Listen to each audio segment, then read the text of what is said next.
ಹಾಡು ಅಥವಾ ಇಷ್ಟವಾಗಿರ್ತಕ್ಕಂಥ ವಿಚಾರ ಎಲ್ಲೋ ಇಂಚರವೇ ಇಂಚರವೇ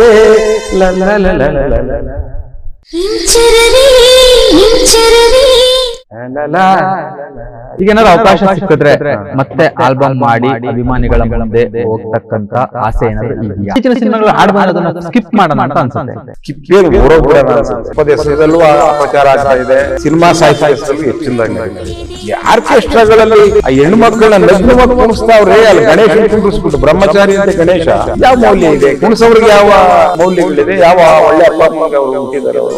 ನಿಮ್ಗೆ ಯಾವ್ದಾದ್ರು ಇಷ್ಟವಾಗಿರ್ತಕ್ಕಂತ ಇವತ್ತಿನ ರಾಜಕೀಯದ ಬಗ್ಗೆ ಯುವಕರಿಗೆ ಜಾಗೃತಿ ಮೂಡ್ತಾ ಇದೆ ಅಂತ ಇದೆ. ಸೋಷಿಯಲ್ ಮೀಡಿಯಾ ಬಂದ್ಬಿಟ್ಟು ಇವತ್ತಿನ ರಾಜಕೀಯದ ಬಗ್ಗೆ ಯುವಕರಿಗೆ ಜಾಗೃತಿ ಮೂಡ್ತಾ ಇದೆಯಾ ಅಂತ ಇತ್ತೀಚಿನ ಇದೆ ಇವರಲ್ಲಿದೆ. ಸೋಷಿಯಲ್ ಮೀಡಿಯಾ ಬಂದ್ಬಿಟ್ಟು ಪ್ರಾಪಂಚಿಕ ಜ್ಞಾನ 1000 ಪಟ್ಟು ಟಿಸಿಲ್ ಹೊಡೆದಿದೆ.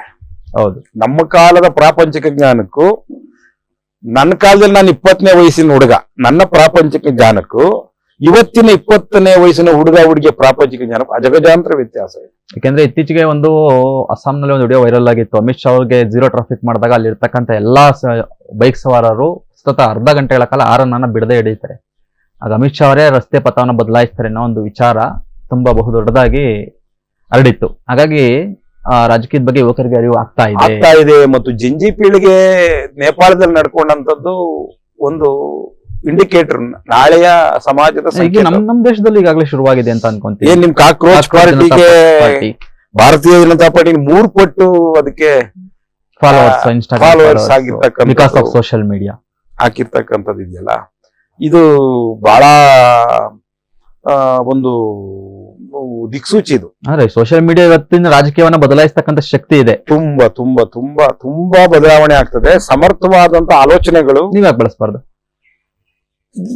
ರಾಜಕೀಯದಲ್ಲಿ ಏನೋ ಒಂದು ಬದಲಾವಣೆ ತರಬೇಕು ಅಂತ ನೀವು ಅನ್ಕೊಂತ ಇದ್ದೀರಾ, ನೀವು ಬಳಸಬಹುದಲ್ಲ? ಏನ್ ಮಾಡೋದು? ಉಪೇಂದ್ರನ್ ಕಾನ್ಸೆಪ್ಟ್ ಚೆನ್ನಾಗಿದೆ, ಬೀದಿಗೆ ಇಳಿದು ಮಾಡೋ ಮಾರ ಅಂತ ಹೇಳ್ಬೇಕು. ಈಗ ಉಪೇಂದ್ರ ಹೇಳ್ಬೇಕಾಗಿ ಬಂದದೆ. ಈಗ ಉಪೇಂದ್ರ ಅವರು ಪಕ್ಷ ಕಟ್ಟಿ ಸುಮಾರು 7-8 ವರ್ಷದಿಂದ ಕಟ್ಟಿರಬಹುದು. ಆದ್ರೆ ಕಾಕ್ರೋಚ್ ಜನತಾ ಪಾರ್ಟಿ ಒಂದು ವಾರದಿಂದ ಹುಟ್ಟಿ ಈಗಾಗಲೇ ಇಡೀ ವಿಶ್ವಕ್ಕೆ ಗೊತ್ತಾಗಿದೆ ಸೋಷಿಯಲ್ ಮೀಡಿಯಾದಲ್ಲಿ. ಸೊ ಉಪೇಂದ್ರ ಅವರು ಏನಾದ್ರು ಈ ತರ ರೆವಲ್ಯೂಷನ್ ಮಾಡಿದ್ರೆ ಆಗ್ತಾ ಇತ್ತೇನೋ. ಸೊ ಅವ್ರು ಮಾಡಿದರೆ ಇವ್ರು ಮಾಡಿಲ್ಲ ಅನ್ನೋದ್ ಬಿಟ್ಟು ನೀವು ಮಾಡ್ಬೋದಲ್ವಾ? ಉಪೇಂದ್ರ ಅವರು ಸಂಪೂರ್ಣವಾಗಿ ಉಪೇಂದ್ರ ಪ್ರಜಾಕಿಯನ್ನು ಅಲ್ಗಳಿಯಕ್ಕಾಗಲ್ಲ. ಅಲ್ಲ, ಅವರ ಪಕ್ಷದ ಬಗ್ಗೆ ಚಾನ್ಸಸ್ ಇದೆ. ಅವರು ಕೂಡ ಉಪೇಂದ್ರ ಅವ್ರ ಪಕ್ಷದ ಬಗ್ಗೆ ಅಲ್ಲೆಗಳಿತಾ ಇಲ್ಲ, ಅಥವಾ ಕಾಕ್ರೋಚ್ ಜನತಾ ಪಾರ್ಟಿ ಬಗ್ಗೆ ಹೆಚ್ಚಿನದಾಗಿ ಮಾತಾಡ್ತಾ ಇಲ್ಲ. ಇವತ್ತಿನ ಟ್ರೆಂಡ್ ಪ್ರಕಾರ ಸೋಷಿಯಲ್ ಮೀಡಿಯಾದಲ್ಲಿ ಇಡೀ ರಾಜಕೀಯ ಚಿತ್ರಣವನ್ನೇ ಬದಲಾಯಿಸ್ತಕ್ಕಂಥ ಸಾಧ್ಯತೆಗಳು ಜಾಸ್ತಿ ಇದೆ. ನೀವು ಆಗಿನ ಕಾಲದಲ್ಲೇ ಬಂಡಾಯ ಸಾಹಿತ್ಯಗಳನ್ನ ಬರೆದು ರಾಜಕಾರಣಿಗಳಿಗೆ ಮಕ್ಕೆ ಉಗಿದು ಉಪ್ಪು ಹಾಕಿ ರೋಡಿಗೆ ತಂದು ನಿಲ್ಸಿದ್ರಿ. ಇವತ್ತು ಕೂಡ ನಿಮ್ಗೆ ಆ ವ್ಯವಸ್ಥೆಗಳು ಇವತ್ತಿನ ರಾಜಕಾರಣಿಗಳು ನಿಮ್ಗೆ ಇಷ್ಟ ಆಗ್ತಾ ಇಲ್ಲ ಅಂದ್ರೆ ನೀವು ಯಾಕೆ ಇದನ್ನ ಸೋಷಿಯಲ್ ಮೀಡಿಯಾ ಮುಖಾಂತರ ಅವೇರ್ನೆಸ್ ಮಾಡಿ ನಿಮ್ ಜೊತೆ ಒಂದಷ್ಟು ಜನ ಯುವಕರನ್ನ ಮತ್ತೆ ಸೆಳಿಬಾರ್ದು? ನನಗೆ ಲಕ್ಷಾಂತರ ವಿದ್ಯಾರ್ಥಿಗಳಿದ್ದಾರೆ, ನನಗೆ ಲಕ್ಷಾಂತರ ಫ್ಯಾನ್ಸ್ ಇದ್ದಾರೆ ಅಂತ ಹೇಳ್ತಿದ್ರಲ್ಲ, ಅದನ್ನ ನೀವು ಸೋಷಿಯಲ್ ಮೀಡಿಯಾಗೆ ತಗೊಂಡ್ಬಂದು ಯಾಕೆ ನೀವು ರಾಜಕೀಯ ಚಿತ್ರಣವನ್ನು ಬದಲಾಯಿಸ್ತಕ್ಕಂಥ ಪ್ರಯತ್ನ ಮಾಡಬಾರ್ದು? ಇದೆ ಮನಸ್ಸು ತುಂಬಾ ಇದೆ. ಕಾಲವನ್ನ ಕಾಯ್ತಾ ಇದ್ದೀವಿ. ಬಹುಶಃ ನನ್ನ ಕಾಲಘಟ್ಟದ ಕಡೆಯ ಕ್ಷಣಗಳಿವು. ಅಂತದೊಂದು ಹೊಸ ಕಾನ್ಸೆಪ್ಟ್ಗೆ ಇಂದಿನ ಸಂಗೀತ ಕ್ಷೇತ್ರ 90ರ ಕಾಲಘಟ್ಟ ಸಂಗೀತ ಕ್ಷೇತ್ರ ಬೇರೆ, ಇಂದಿನ ಸಂಗೀತ ಕ್ಷೇತ್ರ ಬೇರೆ. ಇವತ್ತಿನ ಸಂಗೀತ ಕ್ಷೇತ್ರ ಎತ್ತ ಸಾಗುತ್ತಾ ಇದೆ. ಎಲ್ಲಿ ಸಂಗೀತದ ಏನ್ ಸ್ವಾಮಿ ಅದನ್ನ ಕೇಳಕ್ಕಾಗದ ಕಿವಿಲಿ ಅದನ್ನ ಆ ರಾಕ್ಷಸ ನನ್ಗೆ ಎಲ್ಲಿಗೆ ಬೀಳ್ದ ಗೊತ್ತ ಕಿವಿಗೆ ಕಣ್ಣಿಗೂ ಯಾವ್ದೋ ಒಂದು ಯೂನಿಯನ್ ಕರೆಸ್ಬಿಡ್ತಾರೆ ನನ್ನ. ಓಕೆ, ಎಂತ ಪ್ರಶ್ನೆ, ನನ್ನ ಯಾಕಪ್ಪ ಈ ಪಾಪಿಗಳು ಕರ್ಸಿದ್ರು ಅನ್ಸ್ಬಿಡ್ತದೆ. ನನ್ನ ಯಾಕೆ ಕರ್ಸವ್ರು ಈ ಪಾಪಿಗಳು? ಆ ಡಮ ಡುಮ ಅಂತ ಪೈಶಾಚಿಕ ನೃತ್ಯಗಳ ಹಾಕೊಂಡ್ ಕುಣಿತದ ಹುಡುಗ ಹುಡುಗಿರು. ಓಕೆ, ಈ ಕರ್ಮಕ್ಕೆ ಈ ಕುಲಕರ್ಮಕ್ಕೆ ನನ್ನ ಯಾಕಪ್ಪ ಕರ್ಸ್ಬೇಕಾಗಿತ್ತು ಇಲ್ಲಿಗೆ ಅನ್ಸ್ಬಿಡ್ತದೆ. ಎಲ್ಲಿ ನೋಡಿದ್ರು ಇದೆ, ಶಾಲೆ ಕಾಲೇಜು ಎಲ್ಲ ಕಡೆ ಇದೇನು ಸಂಗೀತ ಅನ್ನುವಂಥದಕ್ಕೆ ಒಂದು ಅಪಭ್ರಂಶ, ಅಪಮಾನ. ಇದೆಲ್ಲ ಇದೊಂದು ಕಲೆಯ ಇದೆಲ್ಲ ಬೈಕ್ ಬಂದಿದ್ದೆಲ್ಲ ಬರೆಯೋದು, ಬೈಕ್ ಬಂದೆಲ್ಲ ಬಾರಿಸೋದು. ಚೇ ಈಗ ಜನಪದ ಸಾಹಿತ್ಯ ಪಾಪ ಯಾವ್ದೋ ಜನ್ಮದ ಪಾಪದ ಫಲ ಈಗಿನ ಮಕ್ಕಳು ಆ ವಿಚಾರದಲ್ಲಿ. ಜೆನ್ಜಿಸ್ ಇವತ್ತಿನ ಮಕ್ಳಿದಾರಲ್ಲ, ನಾವು ರಾಜ್ಕುಮಾರ್ ಕಾಲದ ಹಾಡು ಅದನ್ನ ಆನಂದ ಪಡ್ತಿದ್ದು, ಅದರಿಂದ ಮೆಸೇಜ್ ತಗೋತಿದ್ದು, ಅದರಿಂದನೇ ವ್ಯಕ್ತಿತ್ವ ವಿಕಸನ ಆದಂಥದ್ದು ನಮ್ಮ ಪುಣ್ಯ. ಅದು ಅದರಿಂದನೇ ಮೌಲ್ಯಗಳು ಬೆಳೆದಿದ್ದು, ನೈತಿಕತೆ, ದೇಶ ಪ್ರೇಮ, ಕನ್ನಡ ಪ್ರೇಮ ಅದರಿಂದ ಬೆಳೆದಂಥದ್ದು ನಮ್ಮ ಪುಣ್ಯ. ಇವು ಏನ್ ಕರ್ಮ ಮಾಡಿದ್ವು ಅಂದ್ರೆ ಈಗ ಹಳೆ ಸಿನಿಮಾಗಳನ್ನ ನೋಡ್ತಾ ಇದ್ದಾಗ ಒಂದು ಹಾಡ್ ಬಂದ್ರೆ ಆ ಹಾಡನ್ನ ಪೂರ್ತಿ ನೋಡ್ಬೇಕು ಅಂತ ಅನ್ಸುತ್ತೆ. ಏನೋ ಒಂದು ಸಂದೇಶ ಇರುತ್ತೆ ಹಾಡಲ್ಲಿ, ಯಾವ್ದೋ ಒಂದು ಸ್ಟೋರಿ ಕ್ಯಾರಿ ಮಾಡಿರ್ತಾರೆ. ಆದ್ರೆ ಇತ್ತೀಚಿನ ಸಿನಿಮಾಗಳು ಹಾಡ್ ಬಂದ್ರೆ ಅದನ್ನ ಸ್ಕಿಪ್ ಮಾಡೋಣ ಅಂತ ಅನ್ಸುತ್ತೆ. ಸತ್ಯ ಅಲ್ವಾ? ಸ್ಕಿಪ್ ಏನ್ ಓಡೋಗ್ಬಿಡೋಣ ಅನ್ಸುತ್ತೆ. ಯಾರೋ ಹಾಡೇ ಬೇಡ. 3 ದಿನದಿಂದ ಅಲ್ಲಿ ಗಿಡ ಎಲ್ಲ ಡಿಸ್ಟ್ರಿಬ್ಯೂಟ್ ಮಾಡ್ಬೇಕಾಯ್ತು. ಬಿಟ್ಬಾರಪ್ಪ ಡ್ರೈವರ್ ಬಿಟ್ಬಿಟ್ಟು ಎಲ್ಲಾರು ಹಳೆ ಸ್ನೇಹಿತರು ಸಿಕ್ಕಿದ್ರು, ಹಳ್ಳಿಗೌಡ್ರು ಅಂತ. ಅಲ್ಲೊಂದು ಟೀ ಕುಡಿಯನ್ ಬನ್ನಿ ಸರ್ ಅಂದ್ರೆ ಹೋದೆ. ಅವ್ರ ಅಪ್ಪ ಇಲ್ಲ, ಮಗ ಅವನೇ ಟೀ ಕಾಯಿಸೋನು. ಬರೇ ಟೀ ಕೊಟ್ಟಿದ್ರೆ ಕುಡಿಬೋದಾಗಿತ್ತು, ಅದೇನೇನೋ ಆಗ ರಬರ ಅವನು ಆಗ್ತಿರವಲ್ಲ ದ್ವಾಂದವೇನೆ. ಆಮೇಲೆ ಅವ್ನ್ ಹೇಳಿ ಸರ್ ಕಮ್ಮಿ ಮಾಡಕ್ಕೆ ಅಂತ. ಆಮೇಲೆ ಆರ್ಸೇ ಬಿಟ್ರೆ ಅರ್ಸ್ಲಾ ಅದೇನೋ ಯಾವ ತಲೆಟೋ ಹಾಕೊಂಡು ಆರ್ಸಿದ್ರು ಸರ್. ಅದ್ರಲ್ಲಿ ಈಗ ಜನಪದ ಸಾಹಿತ್ಯ ಅಂತ, ಈಗ ನಿಮ್ಮ ಕಾಲಘಟ್ಟದಲ್ಲಿ ಜನಪದ ಸಾಹಿತ್ಯ ತುಂಬಾ ಪ್ರಚಲಿತ ಇತ್ತು. ನಿಮ್ಮ ಹಾಡುಗಳು ಕೂಡ ಒಂದು ಜನಪದ ಸಾಹಿತ್ಯದ ರೀತಿನೇ ಬಂದಂತದ್ದು. ಅವತ್ತಿನ ಕಾಲಘಟ್ಟದ ಜನಪದ ಸಾಹಿತ್ಯಕ್ಕೂ ಇವತ್ತು ಜನಪದ ಸಾಹಿತ್ಯ ಎನ್ನುವ ಹೆಸರಿನಲ್ಲಿ ಅಶ್ಲೀಲತೆಯನ್ನ ಮೂಡಿಸ್ತಾ ಇದ್ದಾರೆ. ಉತ್ತರ ಕರ್ನಾಟಕದ ಬಹುಭಾಗಗಳಲ್ಲಿ ಆರ್ಕೆಸ್ಟ್ರಾಗಳಲ್ಲಿ ಜನಪದ ಸಾಹಿತ್ಯ ಅಂತ ಹೆಸರಿಟ್ಟುಕೊಂಡು ಅಶ್ಲೀಲತೆಯನ್ನ ಮಾಡ್ತಾ ಇದ್ದಾರೆ. ಈ ವಿಚಾರದಲ್ಲಿ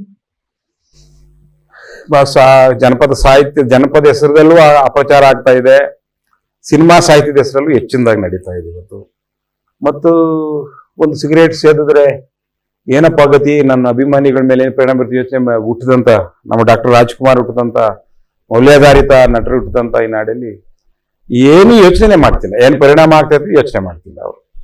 ಏನೋ ಒಂದು ಇಂಡಸ್ಟ್ರಿ, ಏನೋ ಒಂದು ಕಮರ್ಷಿಯಲ್ 2 ಗಂಟೆ ಏನೋ ಒಂದಿಷ್ಟು ತೋರಿಸ್ಬೇಕು, ದುಡ್ಡು ಮಾಡ್ಬೇಕು, ಏನ್ ಬೇಕಾದ್ರೆ ಆಗ್ಬೋದು ಮುಂದೆ. ಆರ್ಕೆಸ್ಟ್ರಾಗಳಲ್ಲಿ ಆ ಹೆಣ್ಮಕ್ಳನ್ನ ನಗ್ನವಾಗಿ ಕುಣಿಸ್ತಾವ್ರೆ. ಅಲ್ಲಿ ಗಣೇಶನ್ ಕುಂಡ್ರಿಸ್ಬಿಟ್ಟು, ಬ್ರಹ್ಮಚಾರಿ ಅಂತ ಗಣೇಶ ಧಾರ್ಮಿಕ ಆಚರಣೆ, ಗಣೇಶನ್ ಅಲ್ಲಿ ಎದುರುಗಡೆ ಕುಂಡಿಸ್ಕೊಂಡು ನಗ್ನವಾಗಿ ಕುಣಿಸೋ ಮಟ್ಟಕ್ಕೆ ಆರ್ಕೆಸ್ಟ್ರಾದ ಮೌಲ್ಯ ಇದೆ. ಯಾವ ಮೌಲ್ಯ ಇದೆ? ಕುಣಿಸೋರ್ಗೆ ಯಾವ ಮೌಲ್ಯಗಳಿದೆ? ಯಾವ ಒಳ್ಳೆ ಅಪ್ಪ ಅಮ್ಮನ್ಗೆ ಅವರು ಹುಟ್ಟಿದಾರೆ ಅವರು? ಈ ಕುಣಿಸಕ್ಕೆ ದುಡ್ಡುಗೋಸ್ಕರ ಈ ಒಂದು ಸಾಂಸ್ಕೃತಿಕ ಒಂದು ಇದನ್ನ ಪರಂಪರೆ ರೀತಿ ಅಧ್ವಾನ ಮಾಡ್ತಾರೆ ಅಂದ್ರೆ ಅವ್ರಿಗೆ ಎಷ್ಟು ಅಯೋಗ್ಯತನ ಇದೆ. ಈ ತರ ಡೆವಲಪ್ಮೆಂಟ್ಸ್ ಇಂದ ಜನಪದ ಸಾಹಿತ್ಯಕ್ಕೆ ಇರತಕ್ಕಂತ ಮೌಲ್ಯ ಎಲ್ಲ ಕುಗ್ತಾ ಇದೆ ಅಂತ ಕುಗ್ತಾ ಇದೆ. ಇಡೀ ಸಮಾಜದ ಮೌಲ್ಯಗಳು, ಜನಪದ ಒಂದಿಲ್ಲ, ಇಡೀ ಸಮಾಜದ ಮೌಲ್ಯಗಳೇ ಕುಗ್ತಾ ಇದೆ ಸರ್. ಓಕೆ, ಇವತ್ತಿನ ಹಾಡುಗಳಲ್ಲಿ ನಿಮ್ಗೆ ಯಾವ್ದಾದ್ರು ಇಷ್ಟವಾಗಿರ್ತಕ್ಕಂತ ಹಾಡು ಅಥವಾ ಇಷ್ಟವಾಗಿರ್ತಕ್ಕಂಥ ವಿಚಾರ ಯಾವುದು ಇವತ್ತಿನ ಸಂಗೀತದಲ್ಲಿ? ಎಂತದ್ದು ಏನಿಲ್ಲಪ್ಪ, ಅದೆಲ್ಲ ಅಲ್ಲಿ ನಾನು ನೀರ್ ಕಟ್ಬೇಕಾರೆ ಅಥವಾ ಎಲ್ಲ ತೋಟದಲ್ಲಿ ಕೆಲಸ ಮಾಡ್ಬೇಕಾರೆ ಈ ಆನ್ಲೈನ್ ರೇಡಿಯೋ ಹಾಕೊಳ್ತೀನಲ್ಲ, ಯಾವುದು ಏನಂತ ಹೇಳ್ಕೊಳ್ಳೋಂಥದ್ದಿಲ್ಲ. ಎಲ್ಲೋ ಅಪರೂಪ ಇಂಚರವೇ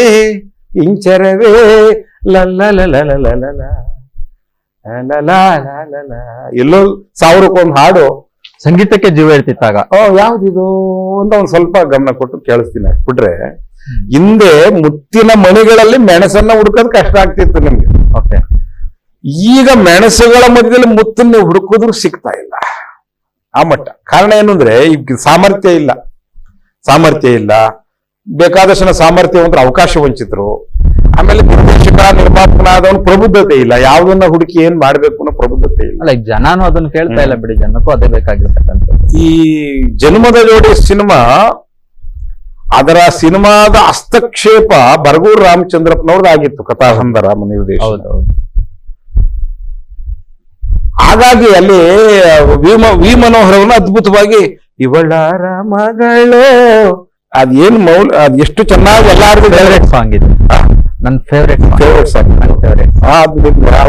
ಫೇವರ್ ಅದು. ನಾವೆಲ್ಲ ಇವಳಾರ ಮಗಳು ಕರ್ಗವಳಲ್ಲ ಅಂತೇಳಿ ನಾವೆಲ್ಲ ತಮಾಷೆಗೆ ಆಡ್ಕೊತಿದ್ವಿ.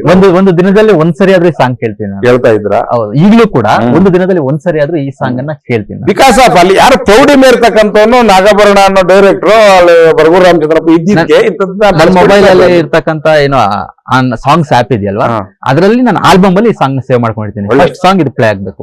ನಾನು ಯಾವಾಗ ಆಲ್ಬಮ್ ಪ್ಲೇ ಮಾಡಿದ್ರು ಅಥವಾ ಡ್ರೈವಿಂಗ್ ಕಾರಲ್ಲಿ ಟ್ರಾವೆಲ್ ಮಾಡ್ಬೇಕಾದ್ರೆ ಇರ್ಬೋದು, ಏನೋ ಕೆಲಸ ಮಾಡ್ಬೇಕಾದ್ರೆ ಆಲ್ಬಮ್ ಪ್ಲೇ ಮಾಡಿದ್ರೆ ನೋಡ್ರಿ ಎಷ್ಟು ವರ್ಷ ಕಾಡಿದೆ ನಿಮ್ಮನ್ನ ಲೆಕ್ಕ ಕೂಡ ಈಗಲೂ ಕೂಡ ಆಡ್ತಾ ಇರ್ತದೆ. ನನಗ್ ನೆನಪಿರೋ ಪ್ರಕಾರ ನಮ್ಮ ಮನೇಲಿ ನಮ್ಮ ತಾಯಿ ಹೇಳ್ತಾರೆ, ಯಾರೇ ಜನ್ಮದ ಜೋಡಿ ಪಿಕ್ಚರ್ಗೆ ಹೋಗ್ತಾರೆ ಅಂದ್ರೆ ಅವಾಗಿನ ಕಾಲದ ರೂಪಾ ಥಿಯೇಟರ್ ನೆಲಮಂಗಲದಲ್ಲಿ ಯಾರೇ ಜನ್ಮದ ಜೋಡಿ ಪಿಕ್ಚರ್ಗೆ ಹೋಗ್ಬೇಕು ನಾನು ಕೇಳಿದ್ರೆ ನನ್ನೂ ಕರ್ಕೊಂಡು ಹೋಗ್ರಿ ಅಂತ ಬಾಲ್ಯದಲ್ಲಿ. ಅಷ್ಟು ಸಾಹಿತ್ಯ ನನಗೆ ಇಷ್ಟ ಆಗಿತ್ತು. ನನಗೆ ಅವತ್ತಿನ ನನ್ನ ಆ ವಯಸ್ಸಲ್ಲಿ 5-6 ವರ್ಷ ಇರ್ಬೋದು, ಆ ವಯಸ್ಸಲ್ಲಿ ಸಿನಿಮಾ ಬಗ್ಗೆ ಗೊತ್ತಿಲ್ಲ ನನಗೆ. ಸಾಹಿತ್ಯ, ಮ್ಯೂಸಿಕ್ ಅಷ್ಟು ಕಾಡಿತ್ತು ನನ್ನನ್ನು. ಆ ರೀತಿಯ ಸಾಹಿತ್ಯ ಇವತ್ತು ಕೂಡ ನೀವು ಯಾವ್ದೋ ಒಂದು ರೇಡಿಯೋ ಚಾನಲ್ ನೋಡಬಹುದು, ಜನ್ಮದ ಜೋಡಿದು ಮ್ಯೂಸಿಕ್ ಈಗಲೂ ಕೂಡ ಬ್ಯಾಕ್ ಗ್ರೌಂಡ್ ಅಲ್ಲಿ ಪ್ಲೇ ಆಗ್ತಾ ಇರುತ್ತೆ. ಆಂಕರ್ ಮಾತಾಡ್ಬೇಕಾದ್ರೆ ಮ್ಯೂಸಿಕ್ ಪ್ಲೇ ಆಗ್ತಾ ಇರುತ್ತೆ, ಅಬ್ಸರ್ವ್ ಮಾಡಿರ್ತೀರ ಅಂತ ಅಂತ ಸಾಹಿತ್ಯದ ಕಾಲದಲ್ಲಿ ಇವತ್ತಿನ ಸಾಹಿತ್ಯದಲ್ಲಿ ನಾನು ಖಂಡಿತವಾಗ್ಲೂ ಯಾವ ಸಾಂಗ್ ಕೂಡ ಇಷ್ಟ ಆಗಲ್ಲ. ಈಗೂ ತುಂಬಾ ಜನ ಹಾಡು ಬರೆಯೋರು ಬದುಕಿದೀವಿ, ಈಗಲೂ ಒಳ್ಳೆ ಹಾಡು ಕೇಳುವಂತ ಪ್ರೇಕ್ಷಕರು ಬದುಕಿದ್ದಾರೆ. ಇಲ್ಲಿ ಗ್ಯಾಪ್, ಕಮ್ಯುನಿಕೇಶನ್ ಗ್ಯಾಪ್ ಏನಾಗ್ತಾ ಇದ್ರೆ ಸಾಮರ್ಥ್ಯ ಇರ್ತಕ್ಕಂಥವ್ರು, ಪ್ರೌಢಮೆ ಇರ್ತಕ್ಕಂಥವ್ರು, ಪ್ರಬುದ್ಧತೆ ಇರ್ತಕ್ಕಂಥವ್ರು ಸಿನಿಮಾ ರಂಗದ ಚುಕ್ಕಾಣಿ ಇಟ್ಕೊಳ್ಳಿಕ್ಕೆ ಆಗ್ತಾ ಇಲ್ಲ. ನಿರ್ದೇಶಕ ನಿರ್ಮಾಪಕ ಇಬ್ರು ಅಲ್ಲ, ಈಗ ಇವತ್ತಿನ ಕಾಲಘಟ್ಟದಲ್ಲಿ ಸಿನಿಮಾ ಇಂಡಸ್ಟ್ರಿಯನ್ನ ಯಾರು ಕೂಡ ಕಂಟ್ರೋಲ್ ಮಾಡ್ಲಿಕ್ಕೆ ಆಗ್ತಾ ಇಲ್ಲ. ಕಂಟ್ರೋಲ್ ಕೂಡ ಇಲ್ಲ. ಹೌದು. ಹಿಂದಿನ ದಿನದಲ್ಲಿ ಏನೋ ಸಣ್ಣ ಗಲಾಟೆ ಆದ್ರೆ ರಾಜ್ಕುಮಾರ್ ಅವರು, ಉದಯ್ ಶಂಕರ್ ಅವರು, ಇನ್ನೊಬ್ರು ಅಂಬರೀಶ್ ಅವರು ಕುಂತ್ಕೊಂಡು ಯಾರಪ್ಪ ಈ ಗಲಾಟೆ ಎಲ್ಲ ಮಾಡ್ಕೊಂತೀರ, ಏನೈತೆ ಮುಗಿಸ್ಕೊಂಡು ಹೋಗ್ರಿ ಅಂತ ಹೇಳ್ತಾ ಇದ್ರು. ಇವತ್ತು ಬೀದಿಗೆ ಯಜಮಾನಿಕೆ ಎಲ್ಲಿದೆ? ಯಜಮಾನಿಕೆ ತಗೊಳ್ಳೋ ತೂಕವಾದ ವ್ಯಕ್ತಿಗಳೇನಿದ್ದಾರೆ ಈಗ ಬೀದಿಗೆ ಬಂದು ರಂಪಾಟಗಳಾಗ್ತಾ ಇದೆ ಇವತ್ತು ಸಿನಿಮಾ ಇಂಡಸ್ಟ್ರಿ. ನನಗೆ ಊರಿನಲ್ಲಿ ಏನೋ 4 ಜನ ಕರಿಬೇಕಾದ್ರೆ ಯಜಮಾನಿಕೆ ನನ್ನ ನಡವಳಿಕೆ ಚೆನ್ನಾಗಿರ್ಬೇಕಲ್ಲ. ಹೌದು. ಯಾರಿಗಿದೆ ಅಂತದ್ದು ಇವತ್ತು ನಮ್ಗೆ ಆ ಯೋಗ್ಯತೆ? ಆ ಫಿಲಿಂ ಇಂಡಸ್ಟ್ರಿಯ ಅಧ್ಯಕ್ಷತೆ ಕೂಡ ರಾಜಕಾರಣ, ಸಣ್ಣತನ, ವೈಯಕ್ತಿಕವಾಗಿ ಹೆಂಗೆ ಅವ್ನಿಗೆ ಏನು ಹೇಗಿರ್ಬೇಕು ಅನ್ನೋದು ಗೊತ್ತಿಲ್ಲ. ಆಮೇಲೆ ಜೈಲ್ ಪಾಲಾಗ್ಬಿಡ್ತಾರೆ. ಇಂಥವ್ರೆಲ್ಲ ಇವತ್ತಾಗಿದ್ದಾರೆ.